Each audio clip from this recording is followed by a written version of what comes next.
project is based on CDN network for decentralized web, which is based on Walrus. So the problem which we are solving is that if we want to fetch data from any decentralized storage, then it takes way too long to load.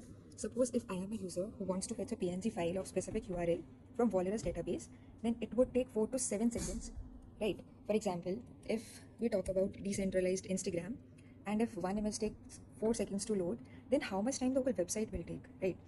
Also, if we talk about huge files, then they will take forever to load everywhere. Also, there are websites who take more than 10 seconds to load. So we have focused on reducing that load time and make it speedy. If user 1 wants to fetch a specific URL image, then it will take long time, but its cache will be stored. So now if any other user wants to fetch same URL image, then instead of being fetched from the main Walrus database, it will be fetched from the nearest node. So we have described here are 3 kinds of users and 2 WAP nodes storing different URLs.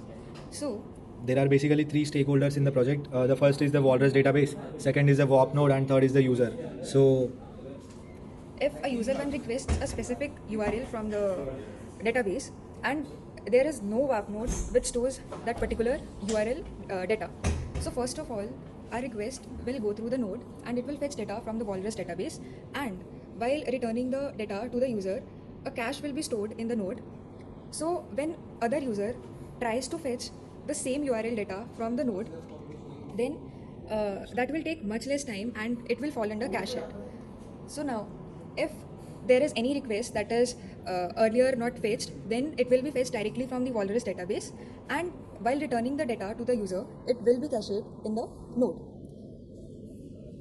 and moving ahead, there is now what will be the benefit of becoming a warp node.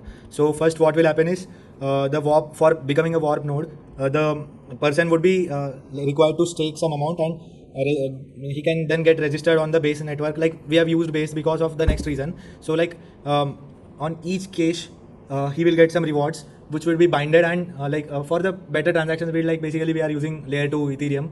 So we are using Ethereum chain. So it will be get incentivized on caching, but this is like a proposed next steps for the project, and I would be implementing it just after the hackathon. And moving ahead, Welcome to the decentralized CDN. It is powered by Walrus storage plus base network.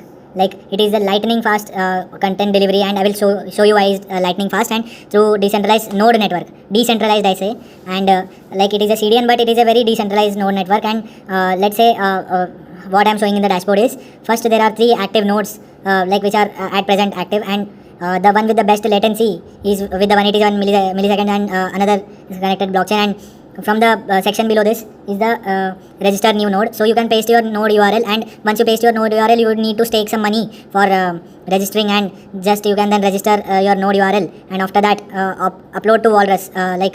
This will happen through this smart contract which is given here. So let me just show it to you. This is the smart contract by which the staking and it is happening. And moving ahead, registering and staking is happening. Moving ahead, let's move to the next part of this video. That is, you can one functionality we added is to directly upload any file of yours to the Walrus. So I'm planning to upload Walrus in Walrus. So as you can see here, just I'm uploading it, and as you can see here that there are 3 basically endpoints in my server.js. This is the main code, and rest is the this and the smart contract are the main code, and rest is just a overlay. Let's see first endpoint, that is upload endpoint, which will do it. And as you can see in the terminal, it has being uploaded. And next is the node discovery. It will discover the fastest and active nodes and display it to you. All these are registered in the smart contract which is on the base network. You can check it, and you can enter the deploy, which is the caged one, and the image blob ID is there, and the caged blob ID would be displayed. So now moving to the main and major functionality of this video. Let me just show you the speed comparison demo. So I am entering the blob ID here which I just generated. So this node which is caged, it is showing fastest as 40 milliseconds, and another one is taking 9637 milliseconds, which is very big. It is 238 times big. 238 times is very big number, and effect was explained by Janvi earlier in the first slideshow. So how it is happening, I am showing you right now. It is basically happening by 2 endpoints, that is view endpoint, and basically we are using the command lines to do this. As I mentioned in the challenges, observed that it was not happening by the SDK, but it easily happened by the command line interference. I learned it by walrus dash help, and there are two command lines basically here. As you can see that first is the read one and another is the store one. So by this these two like three endpoints are working. And moving ahead in the video, yeah, so this was all about our platform, and like major goal is to make the decentralized storage usable for everyone, and by which it is increasing the speed to 38 times, which is like completely imaginable. And this technology CDN technology exists elsewhere, but this is a good idea to operate a node of people, so that it CDN, being a CDN, it gets like decentralized, because no single person has the access of that. And this was all about the video. Thank you so much.